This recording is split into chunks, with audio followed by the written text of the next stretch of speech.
Hi, my name's Amelia. I go by Lily on this corner of the internet, and I make a lot of Owl House content. I love taking really random parallels and then applying it to the Owl House and seeing what happens, even though it's probably never actually what the writers intended when they were writing the show. Today we'll be analyzing the Owl House through the lens of the theory of multiple intelligences, as theorized by Howard Gardner. I'm going to be talking about innate intelligence, because that's a really easy way to structure this video. That isn't to say that intelligence is static though. No, it is dynamic, it is changeable, it is something you can develop within yourself. So please do not watch this video and go, okay, well, I'm not this kind of intelligence because I'm not naturally skilled at this. You can develop whatever intelligence you want, baby. All right, disclaimer over. Let's start with probably the most obvious connection here. Musical intelligence and the Bard Coven. It's about rhyme, it's about timbre. We keep rhythm and we pitch good.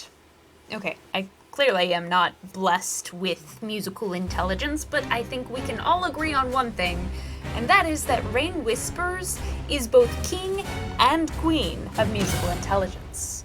They're best of both things. As a musician, Raine has an ear for what works and what doesn't. They know the exact resonance at which apple blood vibrates and whistles to change another beverage into apple blood. Raine is impressive in and of themselves, and they're incredible on their team. If you're gonna be part of a band or a choir, you gotta know which part you're supposed to play, and Raine knows this perfectly. Their magnum opus is to apply their musical intelligence, knowing what's necessary to make the whole piece work, even if it's hard, even when that means sacrificing the love of their life.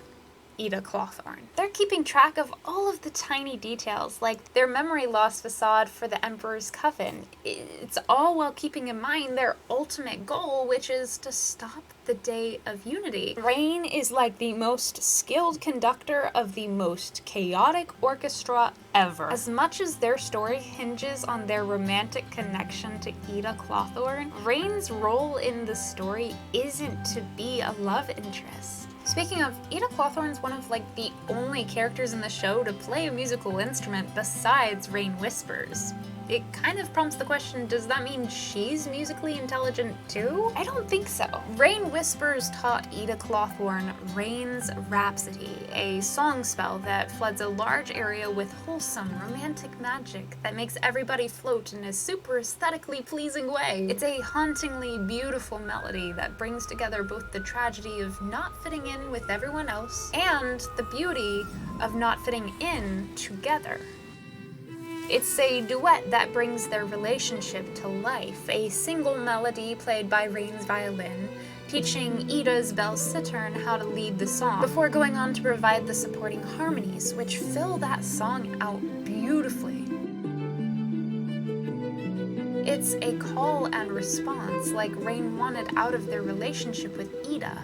An equal give and take. But unlike Raine, who hears both the individual notes and the entirety of the music all together, Eda doesn't have these skills. Unlike Raine, whose musical intelligence comes from their innate understanding of themselves, Eda's main arc is figuring out who she is if she can't be the gifted, powerful witch she always identified as growing up. And this is where my comment about innate intelligence versus learned intelligence comes into play. Raine is innately musically intelligent, but for Eda, it's learned. For the majority of the show, Eda doesn't understand herself. She fights with her owl beast all the way into season 2, to the point where it separates her and Raine from being in a relationship at all. And in Eda's Requiem, she resents her curse so strongly, it takes away her will to live and be there for her kids. However, also in Eda's Requiem, thankfully, Eda learns from Raine, who both acknowledges the big picture of needing to take down Belos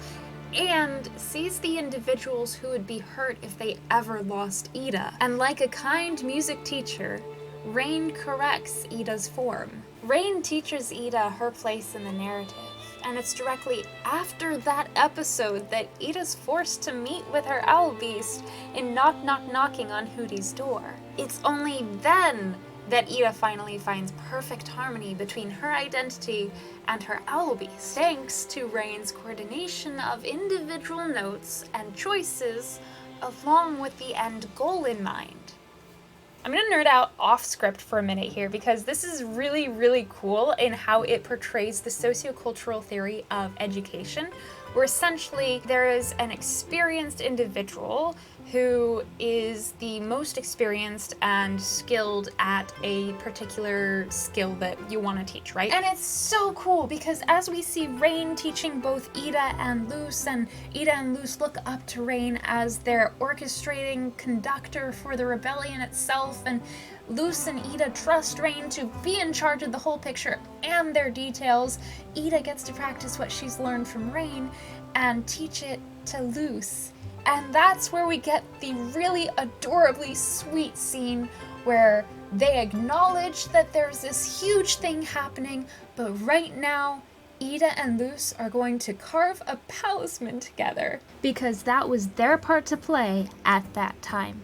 The thing about musical intelligence is it's realizing that you can create your own little bubble of time. Maybe things are going really, really slowly in life, but then you put on a really passionate song and suddenly you have the zest to continue on with life as if things are bustling with life. Or maybe things are really, really stressful, and music has the ability to slow things down and say, hey, as long as the song plays, we have all the time in the world. So as we enter into this new season of life, I encourage you to take a moment, put on music that sets the scene for what you want to experience, and practice some musical intelligence of your own. Write your own symphony, orchestrate your own day, because at the end of the day, the way you hold yourself on stage, or well, in front of other people, and the notes you choose to play, interacting with other people, playing their own notes, that is what matters to create a masterpiece. I love you, I'm so very proud of you, and if you just need 60 seconds of peace, this is the video for you.